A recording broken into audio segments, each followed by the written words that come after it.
Cold war के time पे डर का माहौल था। दो सुपर पावर्स यूनाइटेड स्टेट्स और सोवियत यूनियन एक खतरनाक खेल खेल रहे थे। दोनों के पास न्यूक्लियर वेपन्स थे। ये वेपन्स प्योर शहर को तबाह कर सकते थे। इसी टेंशन के बीच सोवियत यूनियन ने RDS-37 बनाया, एक थर्मोन्यूक्लियर बॉम्ब। RDS-37 जिसको जो 17 के नाम से भी जानते हैं, सोवियत न्यूक्लियर प्रोग्राम में बहुत बड़ी चीज थी। इससे पता चलता है कि सोवियत यूनियन कितना टेक्नोलॉजी में आगे बढ़ रहा था। इस बॉम्ब का कोल्ड वॉर पे बहुत बड़ा असर पड़ा। इसने पूरी दुनिया को याद दिलाया कि ह्यूमंस के पास कितनी डिस्ट्रक्टिव पावर है। RDS-37 अपनी टाइम की पैदावार थी। ये कोल्ड वॉर के आर्म्स रेस की सोच का नतीजा था। हर तरफ दूसरे से आगे निकलने की कोशिश में लगा था और ज्यादा पावरफुल वेपन्स बना रहा था। न्यूक्लियर सुपीरियरिटी की रेस का ग्लोबल पॉलिटिक्स और स्ट्रेटजी पे बहुत बड़ा असर पड़ा।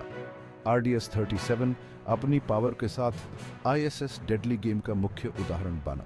इसने वार्निंग दी अनचेक्ड न्यूक्लियर प्रोलिफरेशन के कॉन्सिक्वेंसेस के बारे में। RDS-37 इंजीनियरिंग का एक कॉम्प्लेक्स कारनामा था। सोवियत साइंटिस्ट्स और इंजीनियर्स ने बहुत मेहनत करी ISS पावरफुल वेपन को बनाने में। उन्होंने पुराने डिजाइन से सीखा और न्यूक्लियर टेक्नोलॉजी की हद पार करी। RDS-37 मेन स्टेज्ड डिजाइन था, जिसमें फिशन और फ्यूजन रिएक्शंस दोनों का यूज होता था। इससे पहले के एटॉमिक बॉम्ब्स के मुकाबले इसमें बहुत ज्यादा एक्सप्लोसिव यील्ड था। RDS-37 का डेवलपमेंट सीक्रेसी में छुपा हुआ था। सोवियत यूनियन ने अपने न्यूक्लियर सीक्रेट्स को बहुत केयरफुली छुपाया, जिससे बॉम्ब की डिजाइन और कैपेबिलिटीज के बारे में जाना मुश्किल था। चैलेंजेस के बावजूद सोवियत टीम ने हिम्मत नहीं हारी। उन्होंने बहुत सारे टेस्ट्स और एक्सपेरिमेंट्स किए। उन्हें सेटबैक्स का सामना करना पड़ा और ब्रेक थ्रूज भी मिले। RDS-37 का डेवलपमेंट सोवियत साइंटिफिक कम्युनिटी की डेडिकेशन और क्रिएटिविटी का प्रमाण था। उनके काम का कोल्ड वॉर और उसके बाद भी बहुत बड़ा असर पड़ा। RDS-37 एक थर्मोन्यूक्लियर बॉम्ब था, जिसको हाइड्रोजन बॉम्ब भी कहते हैं। ये हिरोशिमा और नागासाकी पे गिरे एटॉमिक बॉम्ब्स से कहीं ज्यादा पावरफुल था। RDS-37 में अनुमान से 1.6 मेगाटन्स ऑफ TNT की पावर थी।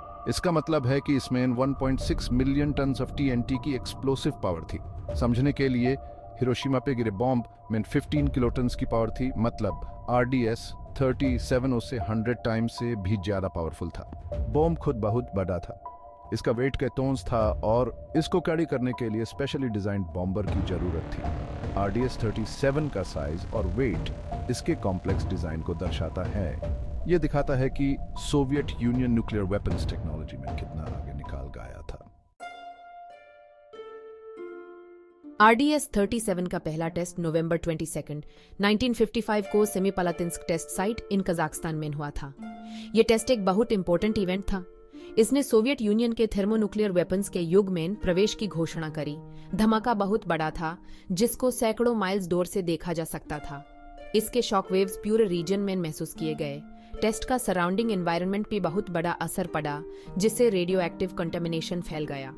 RDS-37 के टेस्ट ने इंटरनेशनल कम्युनिटी को हिला दिया। यूनाइटेड स्टेट्स और उसके एलिस चौंक गए सोवियत यूनियन की न्यूक्लियर वेपन्स डेवलपमेंट में प्रगति देखकर। इस टेस्ट ने आर्म्स रेस को और तेज कर दिया और दोनों तरफ को और भी पावरफुल वेपन्स बनाने पर मजबूर कर दिया। ये न्यूक्लियर प्रोलिफरेशन की डेंजर्स और न्यूक्लियर वॉर के खतरे की याद दिलाता है।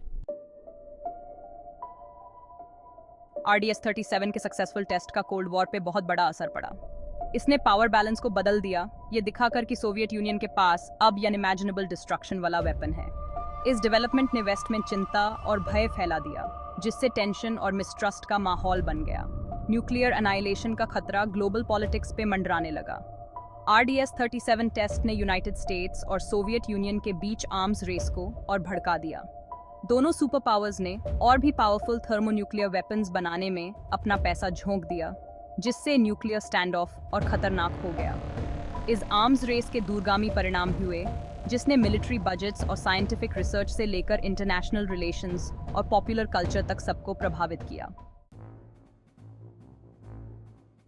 RDS-37 की अत्यधिक शक्ति ने मिलिट्री स्ट्रेटजी को सोचने पर मजबूर कर दिया। ट्रेडिशनल बैटल प्लान्स जियो कन्वेंशनल वॉरफेयर पे आधारित थे, अब इस विनाशकारी शक्ति के सामने बेकार लगते थे।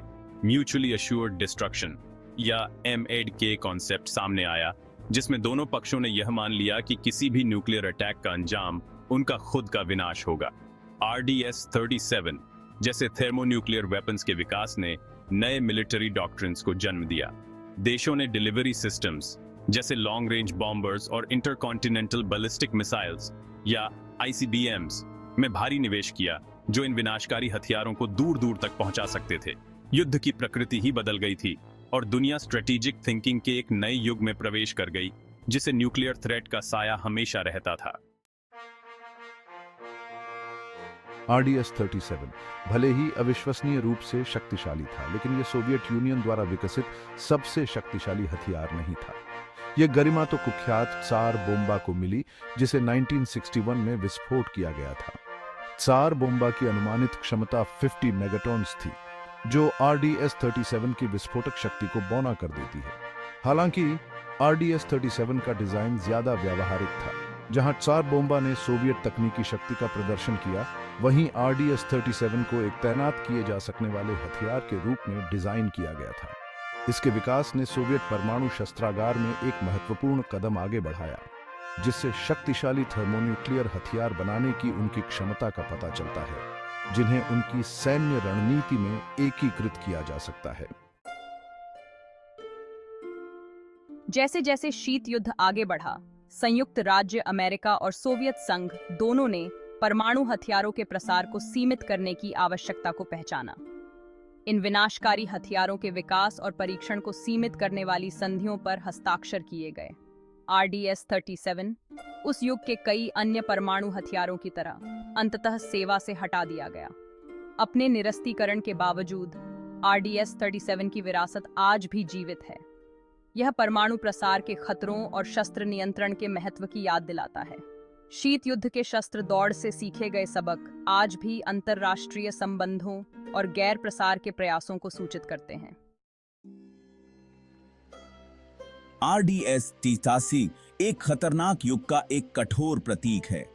यह हमें बेरोक-टोक तकनीकी उन्नति के विनाशकारी परिणामों की याद दिलाता है। अधिक से अधिक शक्तिशाली हथियारों की खोज, जबकि रणनीतिक गणनाओं से प्रेरित थी, दुनिया को परमाणु युद्ध के कगार पर ले आई। शीत युद्ध के दौरान सीखे गए सबक आज भी प्रासंगिक हैं। RDS-37 अस्तित्वगत खतरों का सामना कर रही दुनिया में संवाद और कूटनीति के महत्व पर प्रकाश डालता है। यह अंतरराष्ट्रीय सहयोग और मजबूत शस्त्र नियंत्रण समझौतों की स्थापना की आवश्यकता को रेखांकित करता है। RDS-37 की विरासत हमारी दुनिया की नाजुकता और आने वाली पीढ़ियों के लिए एक सुरक्षित और अधिक शांतिपूर्ण भविष्य सुनिश्चित करने के लिए मिलकर काम करने के महत्व की एक गंभीर याद दिलाती है। हालांकि शीत युद्ध समाप्त हो गया है, लेकिन परमाणु हथियारों का खतरा बना हुआ है। कई देशों के पास ये विनाशकारी हथियार हैं और उनके इस्तेमाल की संभावना, चाहे जानबूझकर हो या गलत अंदाजे से, एक गंभीर चिंता का विषय बनी हुई है। अंतरराष्ट्रीय समुदाय को पूर्ण परमाणु निरस्त्रीकरण के लक्ष्य की ओर काम करना जारी रखना चाहिए। नई प्रौद्योगिकियों का विकास, जैसे कि हाइपरसोनिक मिसाइल्स और साइबर वॉरफेयर, परमाणु परिदृश्य में जटिलता की एक और परत जोड़ता है। शक्ति के नाजुक संतुलन को बाधित करने और गलत अंदाजे के जोखिम को बढ़ाने के लिए इन प्रौद्योगिकियों की क्षमता परमाणु हथियारों से लैस राज्यों के बीच निरंतर संवाद और सहयोग की आवश्यकता को रेखांकित करती है। RDS-37 की कहानी मानव सरलता, महत्वाकांक्षा और भय की कहानी है। यह महान विनाश और उल्लेखनीय नवाचार दोनों के लिए हमारी क्षमता की याद दिलाती है। हमें अतीत की गलतियों से सीखना चाहिए और परमाणु युद्ध के खतरे से मुक्त भविष्य की ओर काम करना चाहिए। शांति की खोज और हमारे ग्रह के संरक्षण के लिए एक सामूहिक प्रयास की आवश्यकता है। हमें शांति की संस्कृति को बढ़ावा देना चाहिए, आक्रामकता और अविश्वास पर कूटनीति और समझ को प्राथमिकता देनी चाहिए। RDS-37 और सभी परमाणु हथियारों की विरासत हमें हमारी दुनिया की नाजुकता और सभी के लिए एक सुरक्षित और अधिक शांतिपूर्ण भविष्य सुनिश्चित करने के लिए मिलकर काम करने के महत्व की निरंतर याद दिलाती रहनी चाहिए।